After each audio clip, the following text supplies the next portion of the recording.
राजनीति विज्ञान की क्लास में आज हम बीए पार्ट फर्स्ट ईयर की प्रथम पुस्तक में से आधुनिक दृष्टिकोण की विशेषताओं की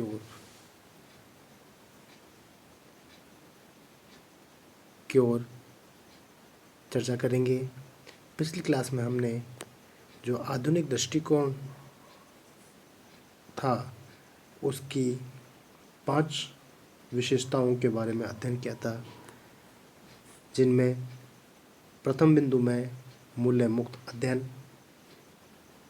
या मूल्य निरपेक्ष अध्ययन, सेकंड पॉइंट वैज्ञानिक पद्धतियों पर बल, तीसरा पॉइंट व्यापक अध्ययन,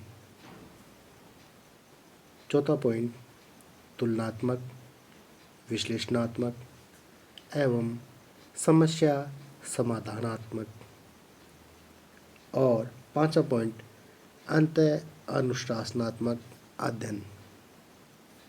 इन पांचों पॉइंटों के अंतर्गत हमें आधुनिक दृष्टिकोण की विशेषताओं के बारे में अध्ययन किया।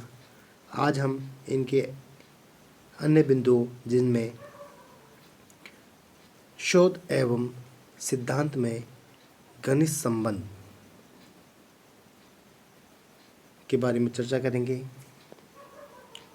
तो जो आधुनिक दृष्टिकोण है उसकी मुख्य विशेषता यह रही है कि यह दृष्टिकोण या इस दृष्टिकोण के जो विचारक हैं वो वैज्ञानिक पद्धति के माध्यम से जो सिद्धांत है उनके निर्माण में प्रयासरत रहते हैं, लगे रहते हैं। सिद्धांत निर्माण शोध प्रक्रियाओं पर आश्रित होता है। ये दोनों एक दूसरे के बिना अधूरे होते हैं। आधुनिक राजनीतिशास्त्रियों का एकमात्र उद्देश्य राजनीति के सैद्धांतिक जो प्रतिमान है उनको विकसित करना है। इस आधार पर ये राजनीतिक घटनाओं एवं जो तथ्य हैं उनके संबंध में खोजबीन करते रहते हैं और उनका विश्लेषण करते हैं। इस प्रकार यहाँ पर शोध व सिद्धांत में इन्होंने घनिष्ठ संबंध बताया है। अगला जो बिंदु आता है उसमें है यथार्थवादी अध्ययन पर बल। जो आधुनिक राजनीतिक वैज्ञानिक हैं वे यथार्थवादी और तथ्यपरक जो अध्ययन है उस पर बल देते हैं। इसमें कल्पना व आदर्श के स्थान पर संस्थाओं को उनके वास्तविक रूप में चित्रित या प्रस्तुत करने का प्रयास किया जाता है। इसमें अध्ययन आनुभविक तथा तथ्यपरक होता है और शासन प्रणालियों के औपचारिक स्वरूप के स्थान पर इसकी वास्तविक जो कार्य प्रणाली है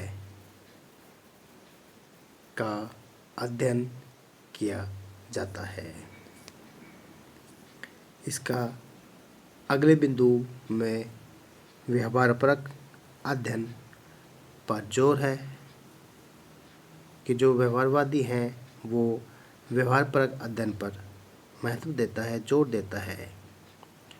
इसकी मुख्य विशेषता व्यवहारवादी है। इस दृष्टिकोण में मनुष्य का जो राजनीतिक व्यवहार है के अध्ययन पर बल देता है कि जो मनुष्य का व्यवहार है वो किस प्रकार, क्यों, कैसे प्रभावित, परिवर्तित होता है, किस परिस्थिति में किस प्रकार का क्या व्यवहार करता है। यह व्यवहार के अध्ययन से जो राजनीतिक संरचनाएं हैं, वह प्रक्रियाएं हैं, उनकी वैज्ञानिक तरीक़े से व्याख्या करता है। इस प्रकार जो राजनीति शास्त्री हैं, मनुष्य के राजनीतिक व्यवहार का अध्ययन कर उसके संबंध में वैज्ञानिक भविष्यवाणी भी करते हैं। इसका जो अगला बिंदु है, आधुनिक दृष्टिकोण की विशेषताओं में 9वां नंबर का जो बिंदु आता है, उसमें है प्रक्रियाओं के अध्ययन पर। जो आधुनिक राजनीतिशास्त्री हैं, वो प्रक्रियाओं के अध्ययन पर बल देता है। यह राजनीतिक जो प्रक्रियाएं हैं, उनके अध्ययन पर बल देता है। इसमें संस्थाओं की कार्यकारिणी का अध्ययन किया जाता है, जैसे व्यवस्थापिका का संरचनात्मक ढांचा एवं कार्यप्रणाली, विधि निर्माण प्रक्रिया,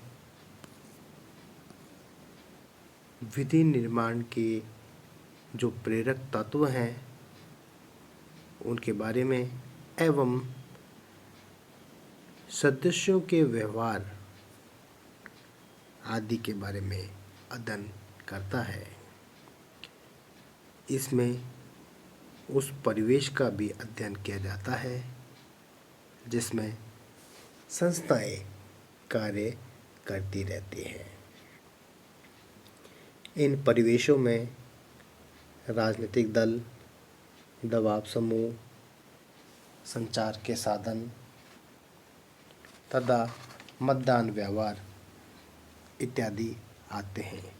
तो इस प्रकार जो आधुनिक जो दृष्टिकोण है, वो राजनीतिक दल, दबाव समूह, संचार के साधन, मतदान व्यवहार आदि के अध्ययन पर बल देता है और इनके आधार पर राजनीतिक विज्ञान को समझने का प्रयास करता है। इसका जो अगला बिंदु, विशेषताओं में जो अगला बिंदु आता है, वो नई शब्दावलियों का प्रयोग है, या आधुनिक जो राजनीतिक दृष्टिकोण है वो कई नए शब्दों का प्रयोग करता है, अवधारणाओं का प्रयोग करता है, जिनमें राजनीतिक संस्कृति, राजनीतिक व्यवस्था, राजनीतिक सामाजिकरण, निर्णय निर्माण प्रक्रिया, राजनीति विकास व राजनीति आधुनिकरण आदि जैसे नवीन शब्दावलियों का प्रयोग किया जाता है, जो कि इसे पूर्व में परंपरागत दृष्टिकोण में नहीं की गई थी।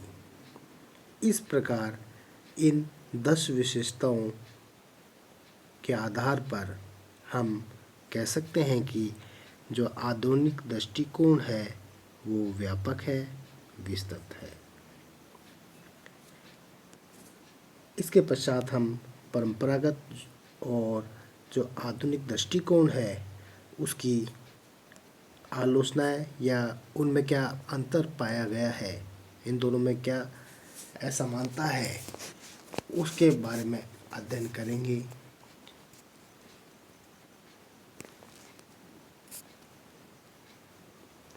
आज हमने परंपरागत और आधुनिक दृष्टिकोण है उसकी विशेषताओं का समस्त बिंदु के बारे में अध्ययन किया, जो कि परीक्षा की दृष्टि से भी महत्वपूर्ण है। परीक्षा में कई बार पूछा जाता है, परंपरागत दृष्टिकोण व आधुनिक दृष्टिकोण की विशेषताओं को बताइए। तो आप लोगों को इनकी विशेषताओं की ओर ध्यान देना है। और परीक्षा में कई बार क्वेश्चन आता है कि या तो परंपरागत में से आता है या तो आधुनिक दृष्टिकोण में से आता है, या इसमें तुलनात्मक या अंतर के बारे में पूछा जाता है। तो क्वेश्चन इसमें इस प्रकार से बनते हैं कि परंपरागत दृष्टिकोण को समझाइए और आधुनिक दृष्टिकोण से किस प्रकार इसमें अंतर पाया जाता है, या आधुनिक दृष्टिकोण के बारे में बताइए और परंपरागत दृष्टिकोण और आधुनिक दृष्टिकोण में अंतर को स्पष्ट कीजिए। तो इस प्रकार से इसमें ये क्वेश्चन बनता है जो कि परीक्षा की दृष्टि से महत्वपूर्ण है।